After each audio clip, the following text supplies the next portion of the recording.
노벨문학상 발표할 때 다들 뭐 하고 계셨어요?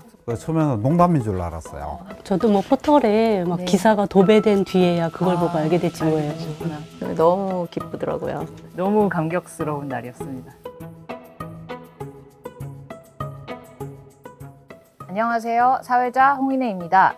저는 카피라이터이자 만화가이자 시인으로 활동하고 있고요. 아마 루나파크? 루나라는 이름으로 더 많이 알고 계실 것 같아요.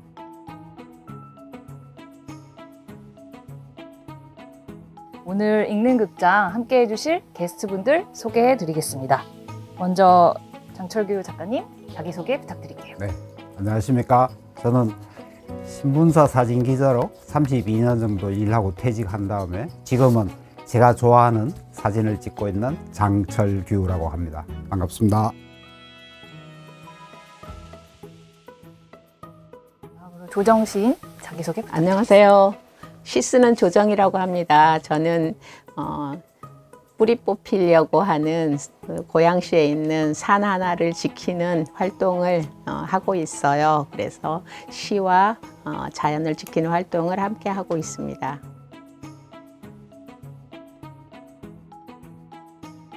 마지막으로 이란주 작가님 자기소개 부탁드릴게요. 예, 반갑습니다. 저는 이란주고요. 이주 인권운동에 참여하고 있고 이주와 관련된 글을 쓰고 있어요.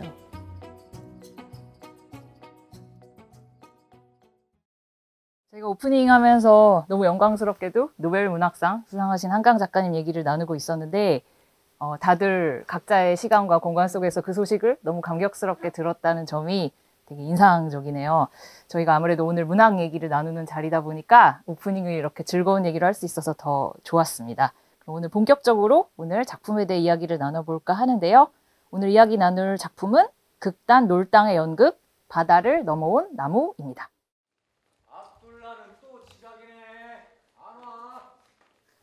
극단 놀당의 바다를 넘어온 나무는 해외에서 국내로, 국내에서 해외로 이주한 이주민들의 만남에 대한 이야기를 담은 작품입니다. 이 작품을 통해 이주민과 공존하며 살고 있는 지금 이주가 가지는 근원적인 에너지를 이야기하고 있는데요. 현재 우리 사회의 평범한 청춘, 은하를 통해 이주민에 대한 불안을 탐색하고 있습니다. 다들 공연을 언제 보셨어요? 저 같은 경우 금요일 저녁에 봤거든요. 저도 금요일 저녁에 봤어요? 봤어요. 네. 같은 날 보셨을 같이 수도 있겠네요. 있었군요. 네. 지난 금요일이요? 저는 그러니까 지지난주 첫 공연할 때 가장 여유가 있으셨겠어요. 저도 지난주 목요일 날 봤습니다. 목요일 날 보셨어요? 네. 그러면 전체적으로 공연에 대한 소감이 어떠셨는지 개괄적인 얘기 한번 나눠볼까요? 다들 어색하실 테니까 저부터 자진납세하면 저는 솔직히 말씀드리면 연극을 자주 보는 사람이 아니고 연극 문화권에 속한 사람이 아니다 보니까 서사가 있는 극은 보통 드라마나 영화를 통해서 많이 봐가지고 실제로 라이브로 제 앞에서 어떤 배우들이 막 울고 소리치고 막 몸을 움직이면서 연기하는 게 되게 낯설면서 신선하게 다가오더라고요. 다들 어떻게 보셨나요? 저 같은 경우는 아까 말씀드린 것처럼 이제 사진기자로 있을 때는 대부분 공연 전에 마지막 이제 리허설 할 때 보도용으로 그렇게 사진을 찍거든요.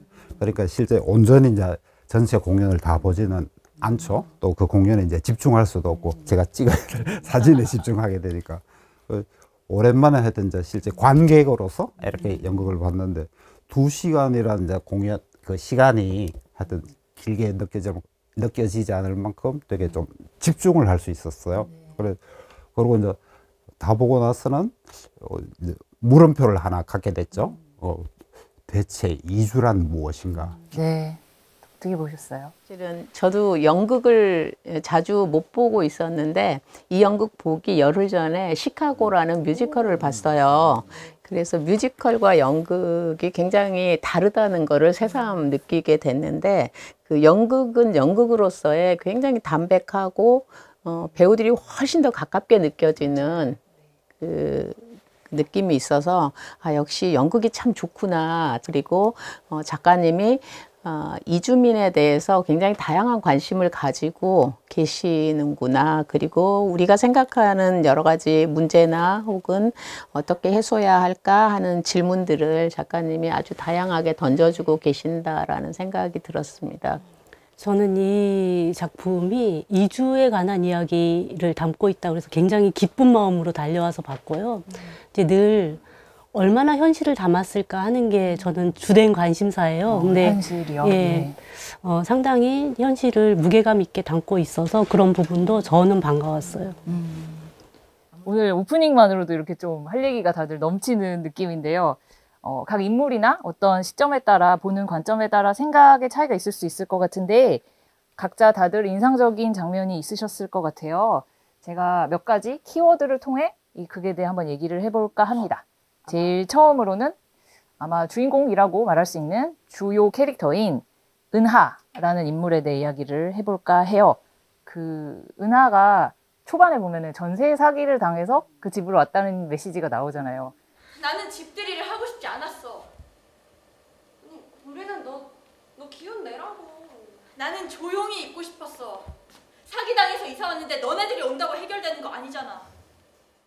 제가 이제 전세 사기 피해자로서 관련된 저도 창작물을 낸 사람 입장에서 이미 거기서 너무 이입이 되는 거예요. 아니 너도? 뭐 이런 느낌으로 그래가지고 그 불안한 마음과 어디를 가도 내 것 같지 않은 그런 이미 사기당해서 떨려온 거잖아요. 그래서 저 사람도 이주민이구나. 되게 불의옥잠 같은 심경이겠구나. 그런 마음으로 보게 되었어요. 여러분은 이 은하라는 인물에 대해 어떻게 보셨나요? 저는 은하가 굉장히 이제 불안해 하잖아요. 근데 네. 그 불안이 안전에 대한 불안으로 읽혔어요. 얼마나 내 거주 공간이 안전한가. 예, 그게 요즘 젊은 여성들, 특히 혼자 사는 여성들한테는 굉장히 주요한 두려움이고, 그래서 이 그 거주 환경이 안전을 과연 담보하나, 그렇지 못했을 때 느끼게 되는 불안, 그런 것들을 좀 크게 느꼈어요. 예, 저는 은하가 우리 모두의 어떤 이주민에 대한 태도를 고스란히 보여준다는 생각을 했어요. 그래서 이웃에 그 외국인 노동자가 있을 때 불안해하는 마음, 단지 이제 일단 외모가 다르니까 그 외국인 노동자가 나 대학도 나왔어요 라고 말할 때 대학을 나왔다는 것이 자기를 증명하는 하나의 나는 위험한 사람이 아니다라고 말하는 걸 보면서 좀 안쓰러운 느낌도 들었고. 잘하시네요. 전기공학과 나왔어요. 여기 다니고 있어요. 그러나 은하는 외국인 노동자가 대학을 나왔다는 것이 그렇게 크게 영향을 미치는 것 같지는 않았어요. 그 불안감을 해소해 준다던가 그런 게 없어서 우리는 어떤 면에서건 일단 외국인 노동자에 대한 벽을 허물지 않는구나. 은하가 그런 게 아니고 저도 이제 계속 이입을 하잖아요. 아마 내가 저 여성이라도 비슷했을 거야 라는 생각을 했습니다. 처음에 이사하자마자 이제 샤워기에 물이 새서 은하가 이제 불편을 겪는데 그 이제 이주 노동자 파샤가 와서 이제 고쳐준단 말이에요. 근데 이런 거 언제 다 배우신 거예요? 처음에 그냥 살았어요. 살면서 수도, 전기, 벽 내가 다 붙여줬어요. 그리고 월세 받네요. 할머니가 나 여기 계속 살라고 했어요. 하지만 이사할 거예요.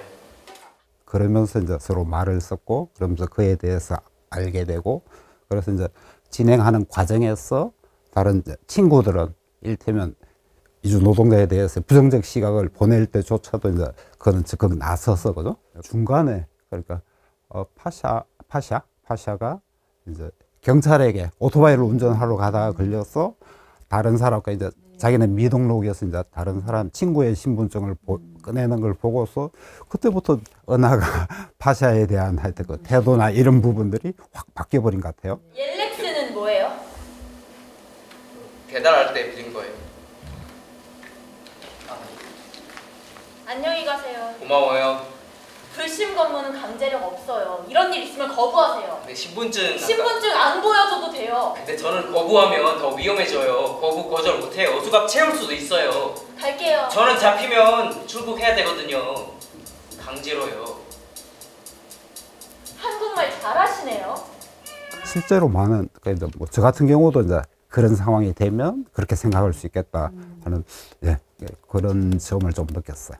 되게 우리 모두의 모습을 진짜 많이 반영했다 할까요? 그래서 은하가 나 그렇게 나쁜 사람 아니야. 막 차별주의자도 아니고 나 어느 정도 믿으려 그랬어. 이렇게 하다가 아니잖아. 이러니까 갑자기 또 반감, 막 의심을 갖게 되잖아요. 그럼 보면서 내 안에도 있는 나는 저런 사람 아니야 하면서도 어떤 내 안에 더러운 어떤 마음을 들킨 것 같은 그 친구의 연기를 보면서 그런 생각을 되게 많이 해서 되게 저를 찔리게 만들었던 캐릭터였어요. 그래서 아주 인상적이었습니다.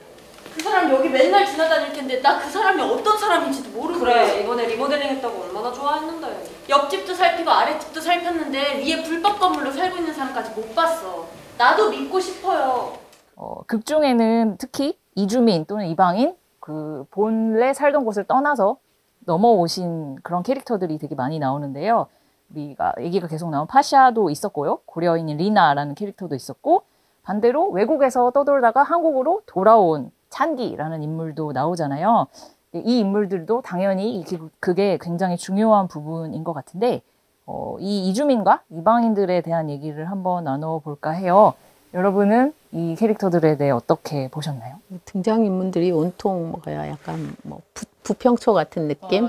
심지어 그 이주민에 대한 그 선입견이 가장 적다고 보여진 그 여성 과장님조차도 뭔가 뿌리가 없는 것 같은 느낌을 줬어요. 그리고 이제 특히 우리 입장을 제일 반영하는 그 찬기라는 그 보스턴에서 온 그 친구는 그 정체성 자체가 떠돌이가 되어 있는 거가 드러나더라고요. 또 어떤 친구는 호주로 5월을 가겠다고 자발적으로 하는 그런 모습도 보였고, 예, 그래서 많은 캐릭터들이 굉장히 그 약간 부초 같은 그런 느낌을 전 가졌습니다. 그러니까 이주가 어떤 더 나은 삶에 대한 욕망이잖아요. 근데 이제 그 욕망은 노동으로 실현되는 거죠. 뭐 이주에 간다고 해서 뭐 굉장히 많은 부가 나한테 떨어지는 건 아니고 내가 열심히 거기서도 뭔가 일을 해야 이제 소득을 얻게 되는 건데, 저는 파샤나 이제 알리나 많은 이제 노동자들이 나오잖아요. 근데 그 노동에 대한 어떤 생각, 관점, 노동에 대한 갈구. 근데 그 노동은 결국은 뭔가 나에게 수입을 가져다 주는 어떤 과정인데, 거기서 떨려나지 않기 위해서 굉장히 아둥바둥하는 그런 상황들이 좀 많이 안타깝게 느껴졌어요. 단지 이제 노동할 수 있는 장소가 새로 확보되는 것이 아니라 이제 그 과정을 통해서 실제로 이제 새로운 사회적인 인간 관계가 이제 형성이 되는 거니까요. 거기에서 이제 절대적으로 이제 약자의 신분을 갖고서 이제 이루어질 수밖에 없고, 팔을 부러뜨린 공장장 같은 경우도 폭행을 행사하고. 알리 지금 비자 겨우 3개월 남은 거 알잖아. 부장님 우리한테 딴 데 가지 말고 여기다가 집에 가라고 하셨잖아요. 아니 그 딴 데 가지 말고 이러다가 고향 들어가. 자꾸 왔다 갔다 지랄하지 말고 저 알리한테도 그러라고. 아니 알리는 지금 여기 이주 노동자들에게는 가장 현실적인 문제가 아닐까. 좀 더 잘 살기 위해서 왔지만 그것 때문에 이제 또 받게 되는 하여튼 모든 관계 속에서의 억압, 폭력 이런 부분들이 극 중에서 좀 잘 드러났던 것 같아요. 뭐 여러 가지 이유가 있겠지만 뭐 그 사람들한테 뭐 잘해주자까지는 아니어도 최소한 노동에 대한 대가는 기본적으로 해줘야 되지 않나라는 새삼스러운 생각도 들었죠. 돈은 줘야지 사람이. 그렇죠. 근데 극 중에 보면은 인물들만이 아니라 우리가 사물이라고 흔히 말할 수 있는 나무나 돌 같은 친구들도 이주를 한다고 계속 언급이 되거든요. 이런 것에 대해 어떻게 느끼셨는지 생각을 듣고 싶습니다. 연극의 제목이 바다를 넘어온 나무 아닙니까? 그래서 어쨌든 나무가 이제 좀 주요한 모티브로 작용을 하겠구나라고 이제 생각을 했었는데, 리나가 가져온 사과나무도 있고 또 다른 친구는 그 망고 나무인가요? 하여튼 거기에 이제 물을 부어주는 이 장면을 이렇게 이제 보면서 말썽의 원인이었던 물이 나무를 이렇게 이제 키우는, 그러면서 이게 이제 지금 우리 당대에 어쨌든 이게 쉽게 화합하고 하나로 되지 못하는 것, 나무를 통해서 그죠? 씨앗이 자라서 열매 맺기까지 많은 시간이 걸리고 그런 걸 상징하는 건 아닌가라는 그런 생각이 좀 들었습니다. 저는 이제 이주민 친구들이 많잖아요. 근데 이주민 친구들이 항상 씨앗을 가지고 와요. 실제 뭐 알마티에서 가지고 온 사과 씨앗, 뭐 망고 씨앗 이것뿐만이 아니라 온갖 채소 씨앗. 그래서 여기서 어떻게든 요만한 화분에도 그 채소를 길러서 자기 그걸 먹거든요. 그래서 저는 이 씨앗이 굉장히, 그러니까 씨앗을 생각하면 사실은 좀 눈물이 날 만큼 반갑거나 혹은 애틋하거나 그런 느낌이 있어요. 왜냐하면 그것들이 자라서 우리 친구들의 삶이 연속되도록 이렇게 도와주는 것이기 때문에 인간의 이주가 있으면 반드시 나무와 식물의 이주도 있다. 이런 걸 저는 그냥 친구들 통해서 보고 있어요. 망고 씨앗을 보면서 이건 이제 제가 관객으로서의 좀 과도한 그런 이해 평가일 수도 있는데요.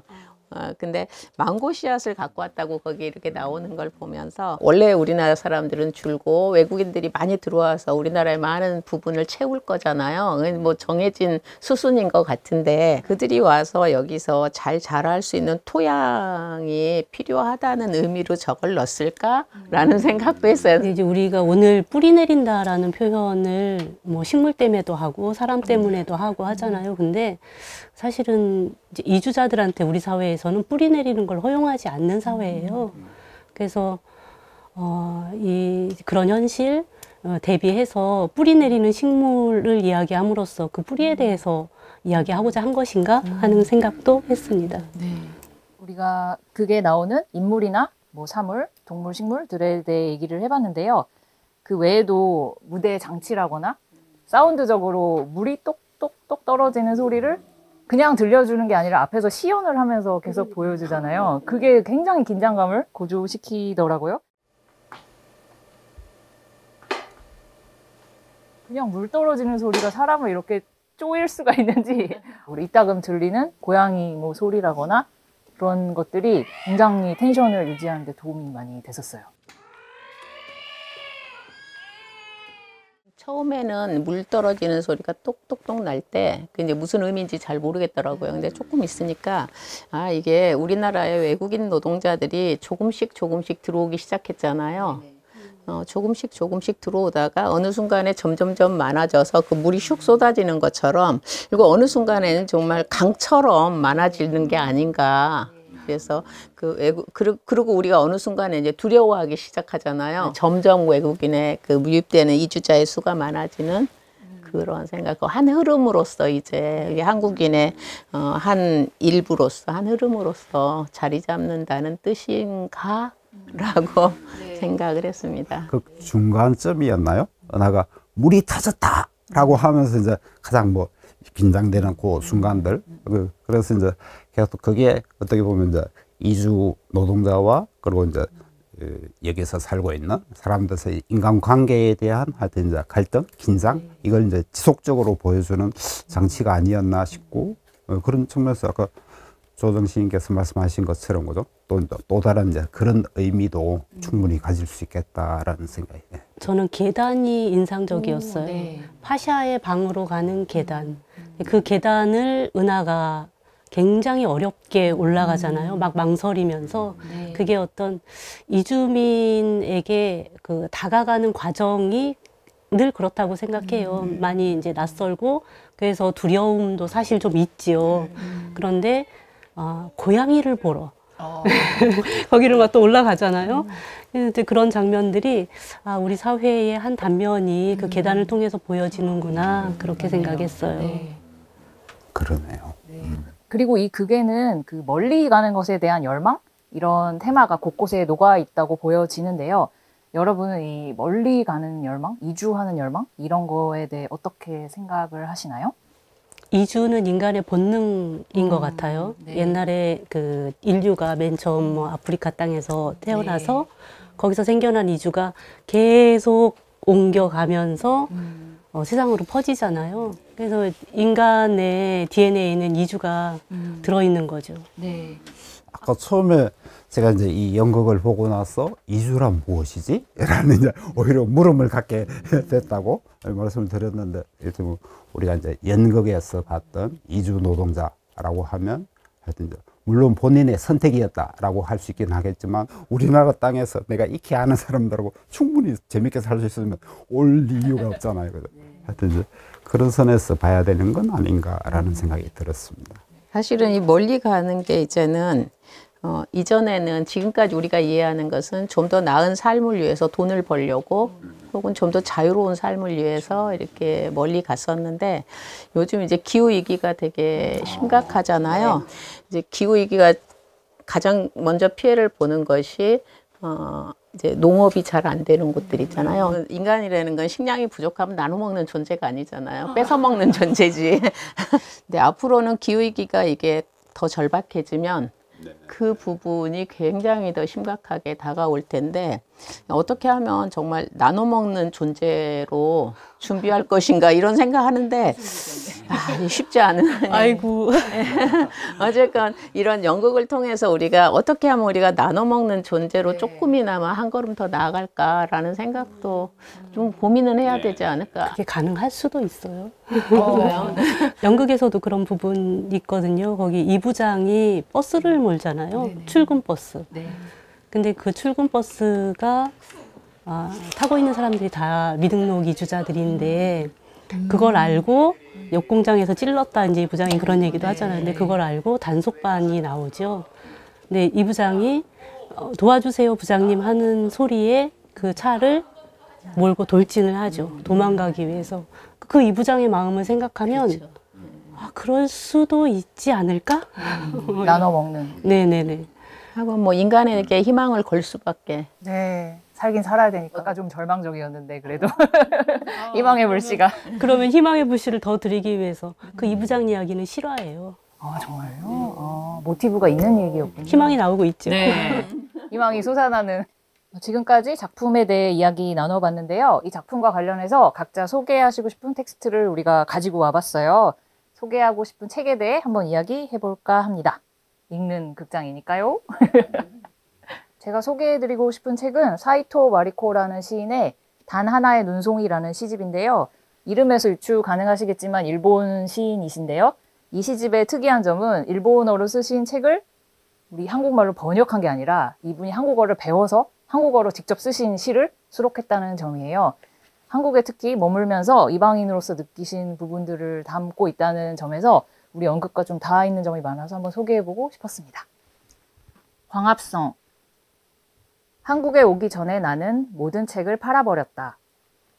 헌책방 할아버지가 내 방에 와서 내가 10년 동안 간직하며 이사할 때마다 질질 끌고 다닌 글자의 때를 모조리 데리고 가셨다. 잘 가요, 내 책들아. 그것은 무척 무거웠다. 책이란 참 무겁군요. 내가 말했더니 할아버지가 대답했다. 그럼요. 아무래도 원래가 나무였으니까요. 그리고 나는 책 한 권 안 가지고 여기에 왔다. 나무를 일본말로 키라고 하며 한국말로는 나무라고 한다. 10년 전에 처음 한국말을 배웠을 때 나무란 낱말이 나의 가슴속으로 뿌리를 내렸다. 한국에 온 지 2달 동안 줄곧 아래만 보면서 돌아다녔는데 6월이 되고 처음으로 눈을 들어봤더니 그들이 잎사귀를 살랑거리며 서 있었다. 그들을 나무라고 부르면 내 속에서 나무가 담례했다. 10년 공들여 간신히 푸르게 자란 잎사귀들을 눈부시게 펄럭이면서. 다음으로 이란주 작가님 무슨 책 갖고 오셨는지 소개 부탁드려도 될까요? 네, 저는 치타공 언덕 바르기 한국을 날다 라는 책입니다. 이 책은 로넬 차크만 아니 님이 썼는데 이분은 원래 방글라데시에서 태어났어요. 그런데 방글라데시에서 이제 정부에서 소수민족이라는 이유로 탄압을 받으면서 한국으로 이주해 오고 또 난민으로 살고 계신 분입니다. 저는 이 부분이 파샤의 마음이 이럴까 생각이 들었고요. 그래서 여기 소개합니다. 여전히 다문화, 이주민이라는 시선에 갇혀 이방인으로 살아가기도 한다. 도움이 필요해서, 연대가 필요해서, 나 스스로 경계에서 벗어나지 못할 때도 많다. 동정과 연민 사이에서 갈등하고, 자존심 상하고, 존재감이 무너져 내릴 때도 있었다.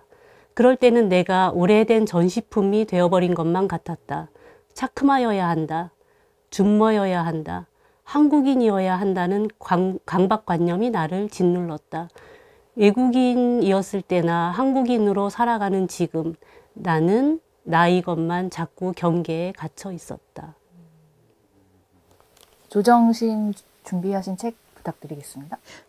그라시제라라고 하는 서사 시집이고요. 그라시제라 안에는 우리나라 산업화가 막 태동하던 1960년대 말에 공장에 다니는 도시 서울에서 공장에 다니는 아들이 어머니에게 서울에 올라와서 우리랑 같이 삽시다. 애들도 좀 봐주세요. 이렇게 할 때, 그러니까 그 뿌리 뽑힘에 대한 두려움이 어머니에게 있는 것, 살던 데서 살고 싶어 하는 아주 강력한 생각이 있는 그런 그 대사가 나와요. 그냥, 아니요, 못 간다고 했단께. 서울이 어디라고 내가 거기를 가?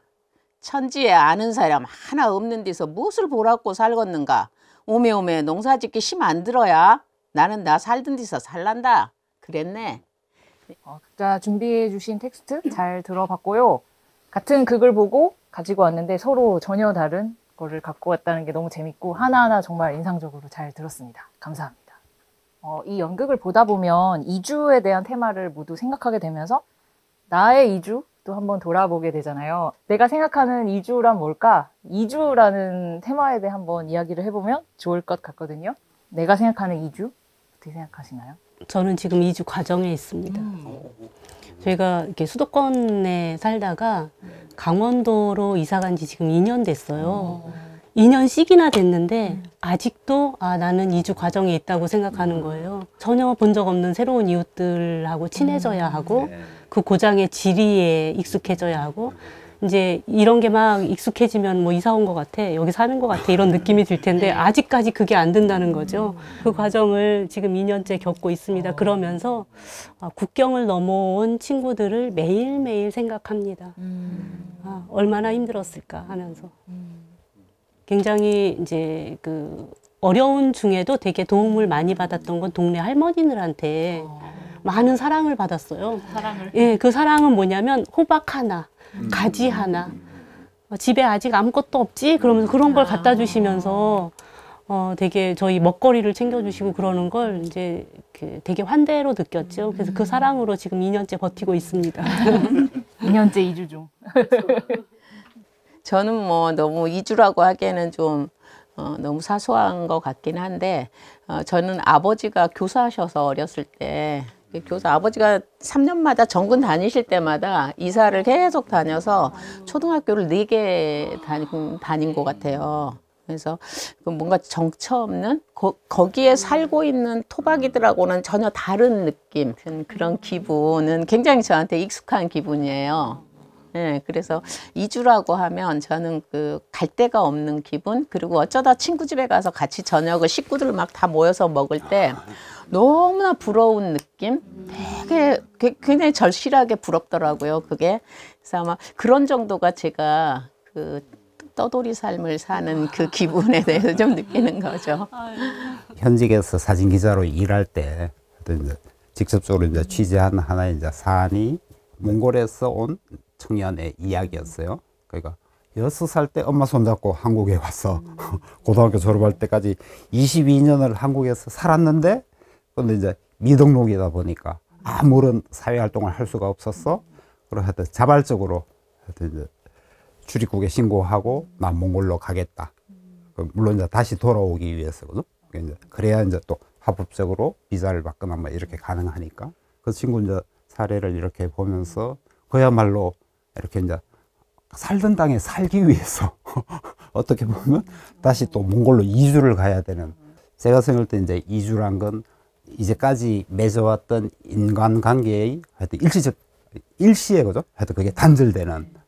그러면서 먹고 자고 뭐 생활하는 것까지 포함해서 모든 인간관계를 또 새로 구축해 나가야 되는 하여튼 그런 경험이라고 했을 때 이제 제가 이제 직접 경험은 아니기는 하지만 그 친구를 보면서 그 이제 이주에 대해서 그죠? 저 같은 경우는 런던에 한 반년 정도 머물렀던 적이 있었는데요.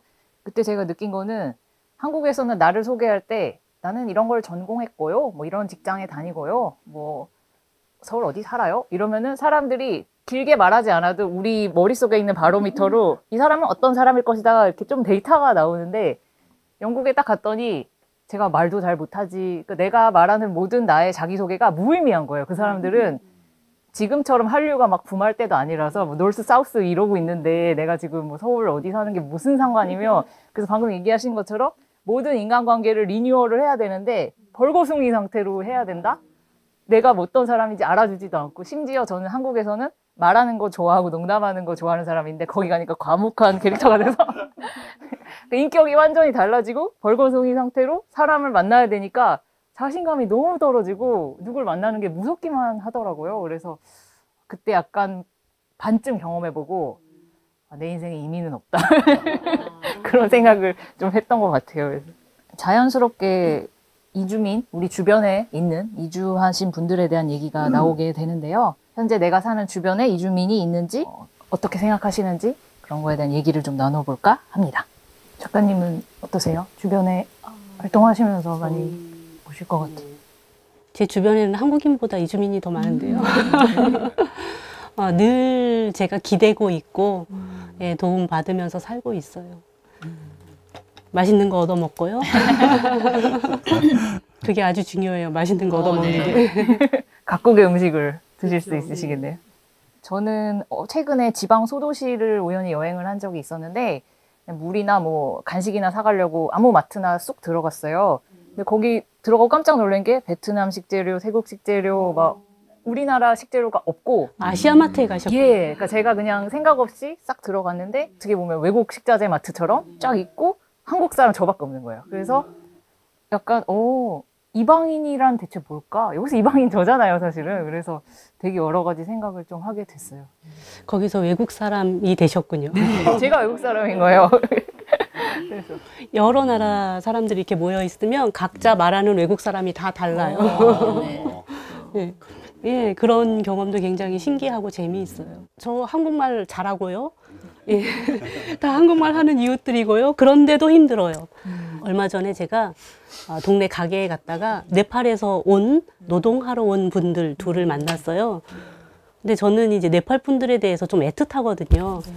이제 거기에 친구들도 많고 또 이제 워낙 네팔과 관련된 일들을 많이 해서 그래서 보자마자 너무 반가운 거예요. 그래서 우리 집에 갑시다. 같이 밥 먹읍시다. 그랬더니 더구나 그분들은 남성들 놀라는 거예요. 이 아줌마가 왜 이러나 하면서 그분들한테 당신 같은 아줌마 처음 봤다. 당신 같은 한국 사람 처음 봤다. 이제 그런 환대가 별로 없는 거죠. 지금 이렇게 말씀처럼 우리 삶에 아까도 비유하신 것처럼 물처럼 이렇게 스며들고 있고 나중에는 물처럼 합쳐질 텐데 이런 공존을 위해 우리가 어떤 노력을 할 수 있을까요? 그런 얘기를 한번 마지막으로 해보면 좋을 것 같아요. 공존하기 위해서는 사실은 어렵지 않죠. 내 마음이 좀 편안해지면 되는 거죠. 네. 두려움 없이. 근데 그 과정이 어렵지 않지만 굉장히 어렵게들 가고 있다고 봐요. 근데 지금 저는 이제 걱정이 하나 드는 게 요즘 인구가 부족하다, 노동력이 부족하다 하면서 바로 따라오는 얘기가 뭐냐면 그럼 데려오면 되겠네. 어디서? 외국에서. 근데 외국에서 사람을 데려온다는 게 얼마나 무거운 일인지 큰 책임을 져야 되는 일인지를 잘 모르고 그냥 무조건 노동력 필요하면 더 데려와 그러면서 실제로 많이 데려오고 있고 앞으로는 더 많이 데려올 거라고 해요. 근데 거기서 드는 걱정은 노동력이 필요하다고 해서 도구처럼 데려다 쓰기만 하면 되는 게 아니라 그렇게 해서 오게 되는 게 기계가 아니라 사람이잖아요. 이 사람이 여기서 어떻게 존중받으면서 살게 될지, 보호받으면서 살게 될지, 그리고 사랑받으면서 살게 될지에 대한 너무 고민이 없는 거예요. 그래서 저는 지금 상황이 굉장히 두려워요. 그래서 공존이라 하면 제가 할머니들한테 이거 호박 하나 먹어볼래? 라고 하면서 정말 따뜻한 말, 따뜻한 환대를 받았던 것처럼 우리 시민들도 좀 그런 작은, 큰 거 아니거든요. 그런 작은 따뜻한 말로 환대할 수 있는 힘을 좀 가졌으면 좋겠다. 그런 생각해요. 저도 영국에 6개월 있을 때 아니 왜 아무도 나한테 관심도 안 주고 따뜻한 눈길 하나 안 보내주는 거야? 내가 여기까지 왔는데 이런 말도 안 되는 생각을 했죠. 나는 하고 있는가 그것을? 그런 생각을 하게 되네요. 네, 지금까지 이 작품에 대해 다 같이 이야기 나눠봤는데요. 저는 너무 재밌었어요. 그리고 이렇게 각자 다른 생각을 깊이 있게 하시는 걸 보면서 고개를 너무 한 1000번쯤 끄덕거린 것 같습니다. 여러분 오늘 얘기 나누시고 어땠어요? 긴장한 거에 비해서 굉장히 즐거웠어요. 아, 그래요? 다행입니다. 네. 연극을 보고 나서 이제 혼자만의 생각으로 이렇게 그쳤다면 당연히거든. 이제 그 테두리가 이렇게 딱 정해졌을 텐데 함께 보고서 이렇게 이제 쭉 얘기를 나누니까 내가 몰랐던 부분이 또 그런 뜻도 있을 수 있겠구나 그러면서 저도 이제 많은 것들을 이 자리에서 오히려 이제 깨닫게 되는 하여튼 그런 좋은 시간이었습니다. 작가님 어떠셨어요? 이주에 관한 이야기를 이렇게 여러 작가님들과 하게 돼서 정말 기쁘고요. 이런 기회가 아주 많았으면 좋겠어요. 네. 정말로 너무 즐겁고 뜻깊은 시간이었습니다. 그럼 읽는 극장 다음 시간에도 좋은 공연으로 찾아뵙겠습니다. 네, 고생하셨습니다. 감사합니다. 재밌었어요. 예. 선생님 옆에 계신 것만 해도 너무 좋았어요.